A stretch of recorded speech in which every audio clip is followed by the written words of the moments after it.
After back-to-back wins by Max Verstappen in Monza and Baku, it's safe to assume that the momentum has switched towards Red Bull's side. All of a sudden, calculations about a possible comeback of Max to win the title have stormed F1 circle. The arrival of Laurent Mekies seems to have bolstered Red Bull's chances of fighting for the championship against Norris and Piastri.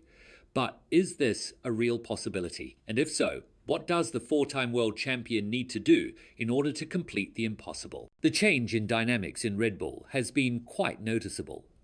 Ever since Mekies became team principal, a lot of praise has come from the drivers and the engineers, especially Verstappen. In Monza, the Dutchman had the luxury of picking the rear wing setup, and it turned out to be exactly what the team needed. Of course, this was the track where Red Bull introduced the new floor, and with the new rear wing for Baku, it completed a great comeback for the Austrian squad. For the first time, they look very competitive on pure merit, and we've seen it with Tsunoda as well.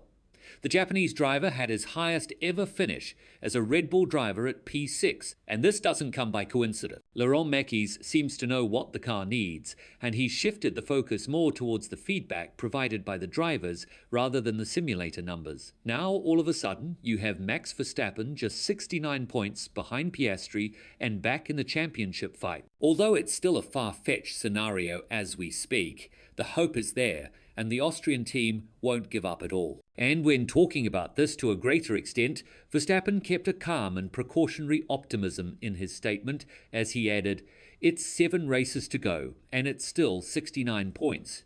It's a lot. Basically, everything needs to go perfectly from my side, and then I need a bit of bad luck from McLaren's side as well. So it's still very tough." Why are we being a bit more optimistic than Max?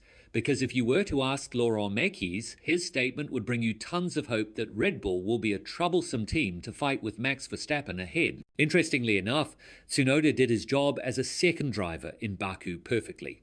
And if he can do that a couple more times in the following races while Max leads, then he'll have a perfect CV to keep his job. But then again, the work behind closed doors needs to be praised at a higher level. And when talking about it, Laurent Mekies warned everyone in F1 that his team is not going to finish 2025 just like that and won't leave any stone unturned. Adding further to this, the new team principal of Red Bull said, "There is no silver bullet, but no one has ever given up on this season in terms of understanding why we were not reaching the level we wanted." And little by little, the work that Max and Yuki have been doing with the whole team has been paying off.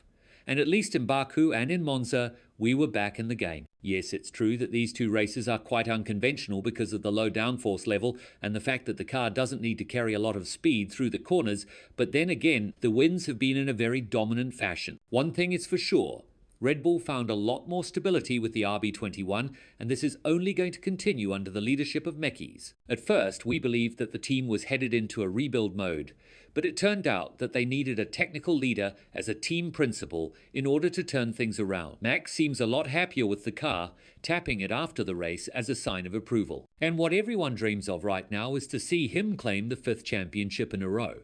But then again, Red Bull seems like quite a competitive team all of a sudden. And while we genuinely believe that there is no way they can turn the season around as quickly as it has gone downhill in the first place, that does seem to be the case right now. With a couple of upgrades, the satisfaction of Verstappen with the car's behavior has gone through the roof. Of course, he would have to see how the RB21 is going to act in Singapore, a race that hasn't been his favorite one.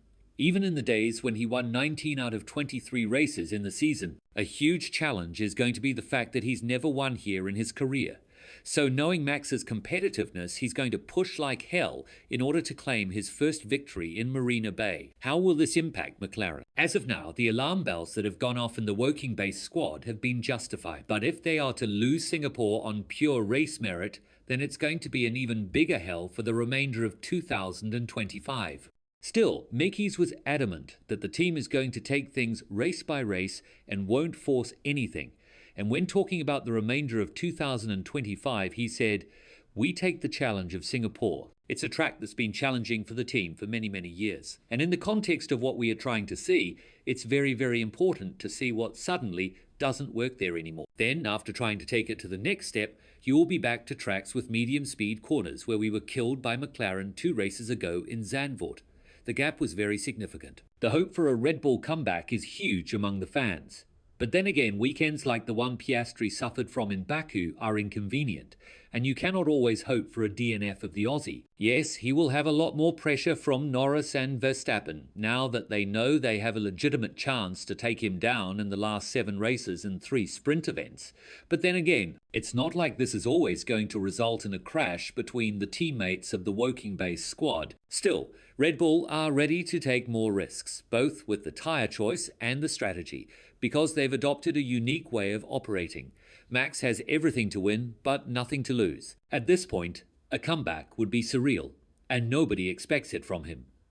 But if the car is there, make no mistake that he'll give the McLarens a lot of headaches in the remainder of the campaign. The statements from Andrea Stella are a clear indicator that they haven't written Verstappen off just yet. And I do wonder where the Dutchman would have been had it not been for the crash in Austria and the poor weekends in Silverstone and Hungary. But that's in the past. Right now, we need to be looking at the realistic picture, which is Verstappen having to outscore Piastri by 10 and Norris by 6 points in every remaining weekend in order to be proclaimed as a world champion. That's something that Stella believes is a realistic option. And when talking about it to a greater extent, the team principal of McLaren said, Red Bull is a very serious contender to win races and a very serious contender for the Drivers' Championship. Is Verstappen back into contention with just 224 points left on the table? A firm yes. Can you write it in capitals? Because it was quoted in capitals, we don't have to forget that. First of all, he's Max Verstappen, world champion for the last 4 years in a fast car. Like I said before, there are races where McLaren may not enjoy any advantage from a competitiveness point of view. I know for a fact that Red Bull is a different team from Monza onwards, but whether they have enough in the tank to dethrone Piastri from the top of the Drivers' Championship, time will tell. As of now, the F1 fans are hoping for a very interesting and rather dramatic conclusion to the 2025 championship. And with all this in mind, do you think that Max will snatch the championship away from the McLaren drivers? If so, do you think that another DNF will create even more panic in the rows of the Papaya squad? Let us know in the comments below. And once you do that, make sure to click on the video that appears on your screen right now.